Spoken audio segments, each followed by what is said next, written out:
ইউনিভার্সিটিতে করে থাকে। আমরা ব্যাটল অফ মাইন্ডের বিরুদ্ধে অনেকগুলো ক্যাম্পেইন করেছিলাম।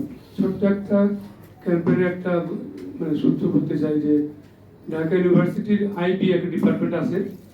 আইবি এর তৎকালীন যে চেয়ারম্যান ছিলেন, বর্তমানে তিনি গভর্নমেন্টের খুব প্রভাবশালী ব্যক্তি, যার নাম আমি নামটা মনে হয় শিবলি রুবাই। উনি একজন গভর্নমেন্টের খুব পলিসি মেকার। ওনার কাছে আমরা গিয়েছিলাম যে ব্যাটল অফ মাইন্ডটা কেন বন্ধ হচ্ছে না, যেহেতু আইবি প্রোগ্রামটা আয়োজন করছে।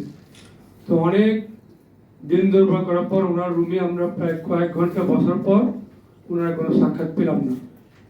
ভাইজিরা বললেন যে ফোনে পর ফোন করলাম, অনেক চেষ্টা করলাম, মেল করলাম, মেসেজ করলাম, কিন্তু রেসপন্স পাচ্ছি না। ঠিক এরকমই তামাক কোম্পানি বিভিন্ন অ্যাঙ্গেলে এই ধরনের কিছু পেইড লোক রাখেন, যারা যখন দেখে যে এর বিরুদ্ধে কিছু হচ্ছে তখন তারা কোনো রেসপন্স করে না। আমরা আগে থেকে জানতাম যে বিভিন্ন মিডিয়াতে গেট কিপার আছে। মিডিয়াতে কিন্তু অনেক তামাক কোম্পানির লোকেরা যে পেইড করে থাকেন, যেটা মিডিয়ার লোকেরা বলতে পারে না, কারণ বলতে গেলে চাকরি চলে যাবে, বলতে গেলে মিডিয়া হাউস বন্ধ হয়ে যাবে।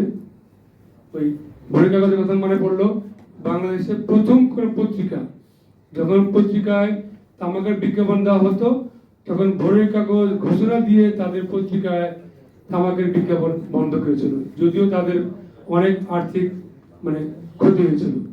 আমি এখানে ভোরের কাগজের কথা যেহেতু মনে পড়লো, এখানে ভোরের কাগজের যে সেবিকা দেবনাথ আছেন, তাকে আমি আমাদের যে স্মৃতিটা মনে পড়লো তাকে ধন্যবাদ জানাচ্ছি। এবং এটুকু বলতে চাই যে তামাক কোম্পানি যদি আইন মেনে ব্যবসা করে, প্রচলিত আইন মেনে যদি তারা ব্যবসা করে, তারা আমার মনে হয় তারা এই দেশে ব্যবসা করতে পারবে না, তারা লেজ গুটিয়ে পালিয়ে যাবে। তারা তামাক কোম্পানি সম্পূর্ণ বেআইনি ব্যবসা করছে।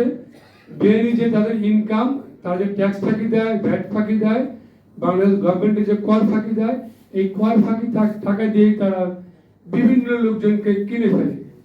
এই কেনার লোকগুলো তাদের দাসত্ব করে। এই তাদের দাসত্বের কারণে আমাদের তরুণ প্রজন্ম, আমাদের বাচ্চা শিশু কিশোররা ধ্বংস হয়ে যাচ্ছে। তারা নাসির ভাই বললেন যে তামাক একটা নেশা, এটা একটা মাদক। যারা তামাকে আসক্ত হয়েছে তারা এটা ছাড়তে পারেনি, মৃত্যু আগ পর্যন্ত তারা এই তামাকে আসক্ত হচ্ছে এবং হবে। তাই আমরা আমাদের নতুন প্রজন্মকে, আমাদের দেশের যে তরুণ প্রজন্ম, তাদেরকে যদি আমরা বাঁচাতে চাই, তামাককে এখনই মাদকের ঘোষণা দিতে হবে।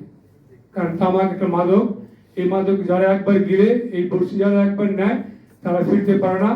তা আমি তামাক কোম্পানিকে দেশের প্রচলিত আইন মেনে ব্যবসা বাণিজ্য করার অনুরোধ জানিয়ে আমার বক্তব্য